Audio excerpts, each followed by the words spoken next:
इस सेशन में हम इंपॉर्टेंट पॉइंट के बारे में डिस्कस करेंगे, जो है फ्रीज और ऑन ऑफ में अंतर के बारे में। हमारे पास यहाँ सबसे पहला जो ऑप्शन था वो लेयर को ऑफ करने का था और सभी लेयर्स को ऑन करने का था। इसी तरह से जो तीसरा ऑप्शन हमारे पास उपलब्ध है वो फ्रीज और थॉ ऑल लेयर्स के रूप में है। यदि आप देखें तो दोनों लगभग एक जैसा ही काम करते हैं, तो दोनों में क्या अंतर है और किस प्रकार ये अंतर हमारी वर्किंग परफॉर्मेंस पे फर्क डालता है।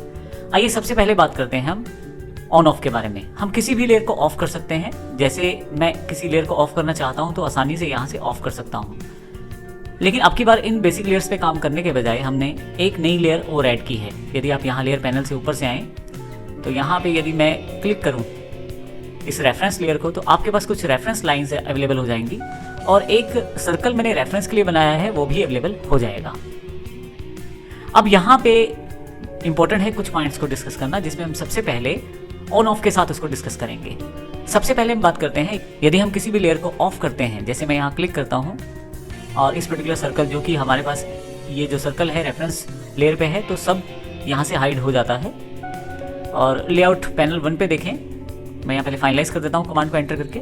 अब लेआउट 1 पे आप देखें तो यहाँ पे भी वो हाइड है व्यू पोर्ट 1 में। यहाँ पे देखें तो यहाँ पे भी वो हाइड है। वापस से टैब पे आ जाते हैं।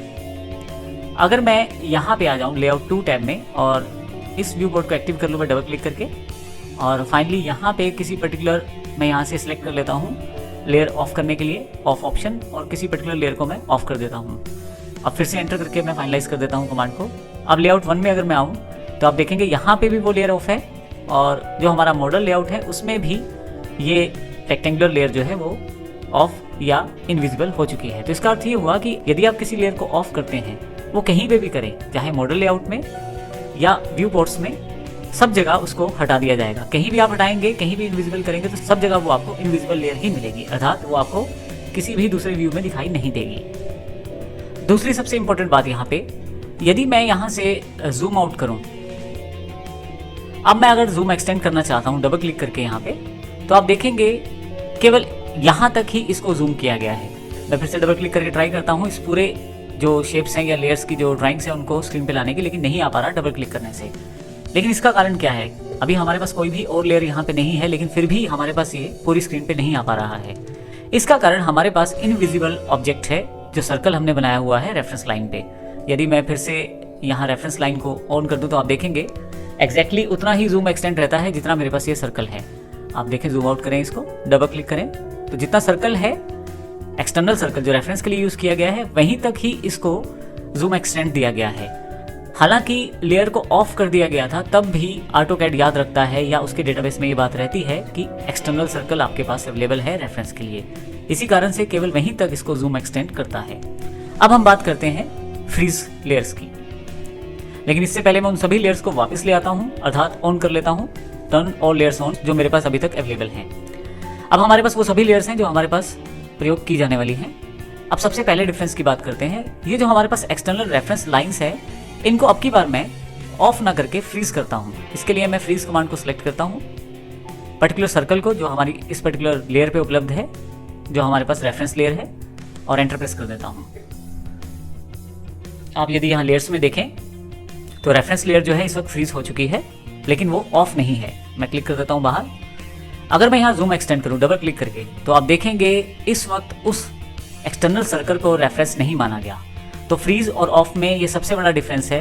अगर आप कोई एक्सटर्नल सर्कल या कुछ एक्सटर्नल शेप बनाते हैं तो उसको रेफरेंस नहीं लिया जाता, और आपके लिए सबसे बड़ी बात यह है कि मेमोरी में इस वक्त उसको कंसीडर नहीं किया जा रहा ऑटोकैड के द्वारा, तो आपकी परफॉर्मेंस फास्ट हो जाती है फ्रीज में कार्य करते समय।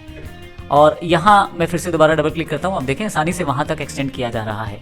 जबकि अगर मैं इसे थ्रो कर दूं और अब की बार डबल क्लिक करूं तो केवल उस सर्कल तक ही उसको जूम एक्सटेंड किया जाएगा। तो इसका अर्थ ये हुआ कि अगर हम फ्रीज कमांड का प्रयोग करें तो हमारे पास मेमोरी रिसोर्सेज में, ऑटोकैड की मेमोरी में, इन सभी रेफरेंसेस को हटा दिया जाता है जो फ्रीज की जाती हैं, जिससे हमारी जो परफॉर्मेंस फास्ट हो जाती है काम करने की। जबकि ऑन या ऑफ में ऐसा नहीं किया जाता, वहां पे चीज़ों को याद रखा जाता है।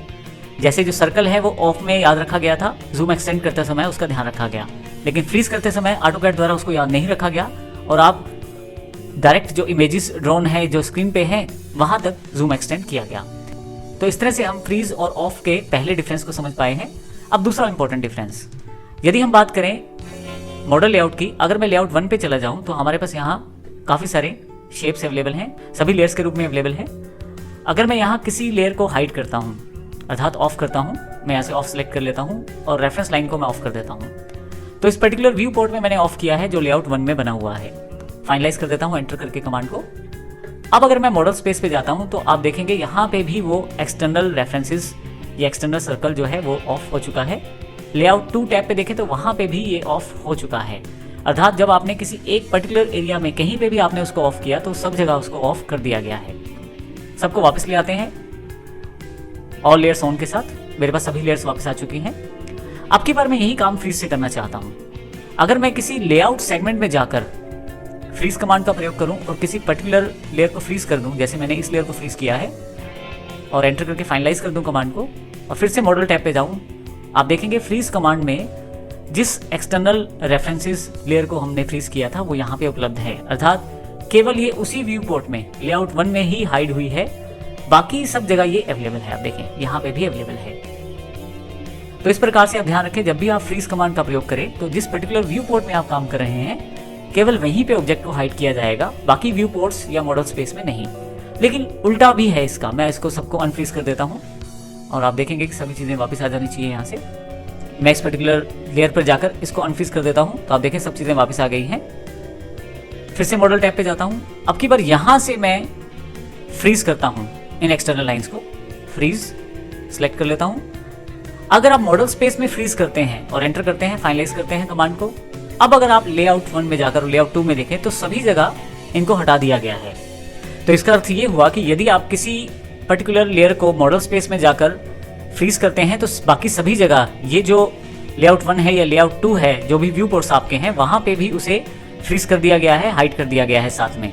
परंतु यदि आप किसी पर्टिकुलर लेआउट में जाकर किसी पर्टिकुलर लेयर को फ्रीज करते हैं तो बाकी सभी स्पेसिस में अर्थात मॉडल स्पेस में, लेआउट 2 में या अन्य व्यू पोर्ट्स में उसको हाइड नहीं किया जाता। ये सबसे बड़ा डिफरेंस रहता है जिसको समझना जरूरी है।